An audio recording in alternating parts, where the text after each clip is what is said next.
come down to you? This was the fourth stage of my career. I came to Jersey City to start all over again. In life, things change, so it was a great change for me. And I remember coming here and not knowing if I really wanted to come up north or not, but once I came and came to the water and the tranquility of the water here, it just really made me feel right at home. So I always called Jersey City my second home. When I came here, I started a restaurant here. It was a 400-seat restaurant, and it was a great time. I was here for like about 6 months, and then I went to New York. When I came to Jersey City, I actually fell in love with the culture here.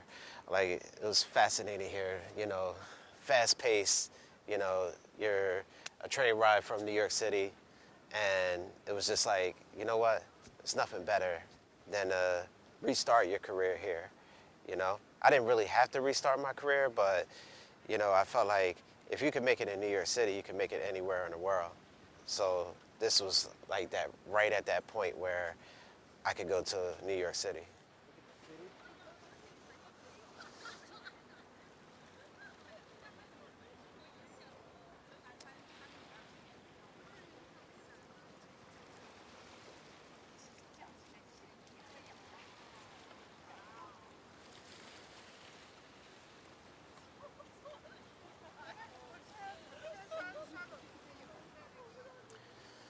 I used to sit in this bench right here and meditate and just, what was the next step in my life?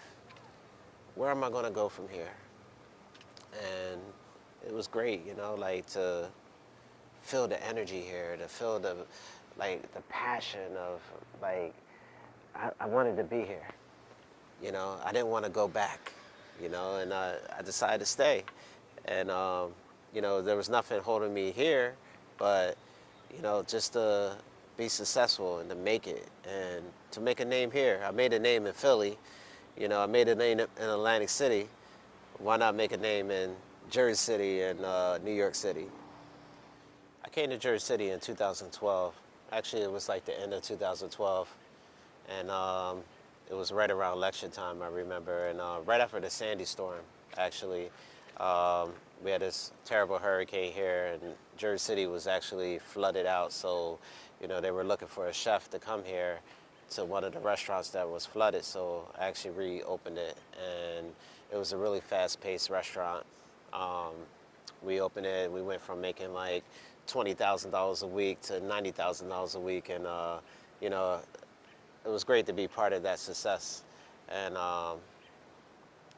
so, what else? What made you decide to come to Jersey City? What was it that brought you here? When I first was thinking about coming to Jersey City, I had an opportunity to film a cooking show on Comcast Network, and it was a great opportunity, but it didn't pan out at the time, so I was already here, and I'm like, wow, okay, what do I do now? Do I just stay, or do I go back to South Jersey, or do I take a leap of faith and go to New York? So I decided to stay, and I'm glad I did, because it was definitely the game changer, for me in my life. I was going through a divorce, and it actually helped me heal through the process of all that. Being here, sitting here right at this bench that I'm sitting at right now. I remember, back in 2013, just sitting right here and, just meditating and, trying to figure out what was my next step, or what was the next stage in my life. And, it's great to be back and see nothing's changed, Same tranquility of the water here, same view, just a couple more sky, high rises and stuff like that, but the same culture, Jersey City was a very cultural city and peaceful city, I would say, in this side of town. And, I loved it in Newport. It was definitely a game changer. Why do you think Jersey City called your name? Why do I think Jersey City called my name? Yeah. Darryl had to be here. Yeah. Why do you think that? I remember when I first came here, I was looking for apartments, and I was just going around town and looking at different apartments, and I was like, nah, this is not for me. I didn't know if I wanted to really come here or not. Actually, it was like, you know, what's going to bring me here? Like, why do I need to be in this city? Why do I need to be here and to make a change in the culinary world? And that's what I used to ask myself. And I remember, just like I said, going through these apartments, and I'll say, no, this one didn't work. This one didn't work. And then I came right here, footsteps away from where I'm sitting at. And I remember, like, going up to the top floor, and I looked at an apartment there that was available, and it was the whole skyline of New York City. And I was like, wow, this is it. This is what, all right, I see. I understand why I need to be here. And, because it felt like I could just reach out and touch New York City, and I was like, wow, all right. And they always said, like, if you could work in New York City, you could work anywhere in the world. And I really felt, that attachment that I was going to eventually get to New York. So did you feel empowered living here? Was that what it was? Did you feel empowered, like, I made it? Yeah. Tell me about it. When I got here, I felt like I made it, like I was footsteps away, and I knew, wow, all right, this is the changing point of my career. This is the turning point. This is where it's all going to start all over, and do something different, cook at a high level, Why do you enjoy cooking so much? What is it? What does it give you? I enjoy cooking because, when I actually go out to visit the tables and see what, the guests are saying, and when they smile or when they're like eating and they're like, wow, that's the chef right there. Oh my God. Like, I have to meet him, and it's a great feeling, like, to be able to cook at that level and people actually enjoy your food, and I think that's what actually kept my drive going when people were, guests were eat my food, and, they were like, wow, this is the best thing I ever had. Do you feel like a celebrity sometimes when you feed somebody something and they really enjoy it? Yeah, sometimes I feel like a celebrity, like, one of the dishes that I enjoyed creating was the cheesesteak beignet. New York is known for donuts and Philly is known for cheesesteaks, so I combined the two and gave it like a southern twist of Louisiana with a beignet, right? What's better than that? And, I created that actually in New York City before I brought it back to Philly. Talk about it. How do you make it? And basically I make a cheesesteak, like, not your typical cheesesteak. I use Cooper Sharp American cheese. I use sweet peppers.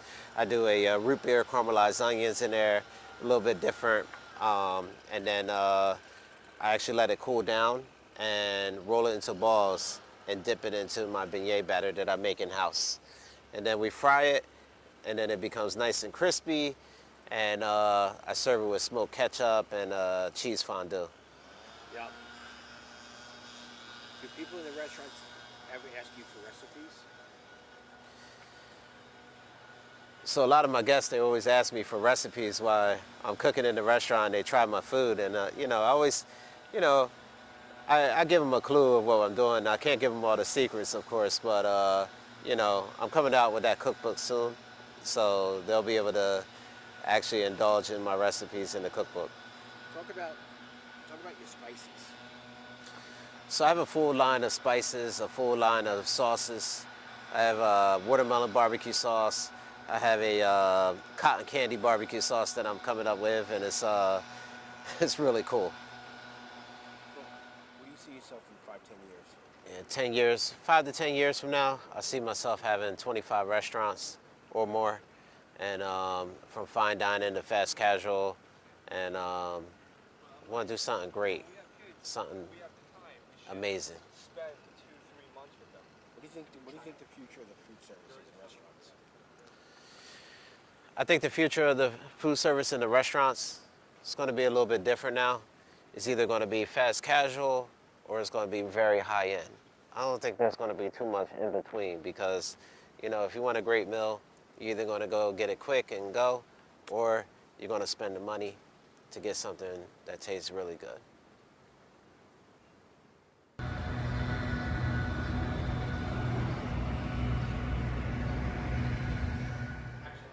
We're here at VB3 Pizzeria.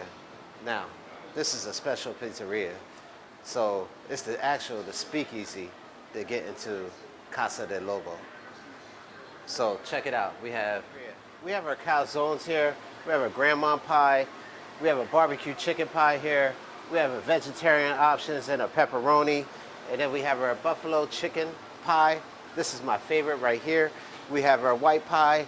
And then we have a sausage, and onion, and a ricotta. This is the Joey special. And then we have, of course, our pies of the day. VB3, see you there.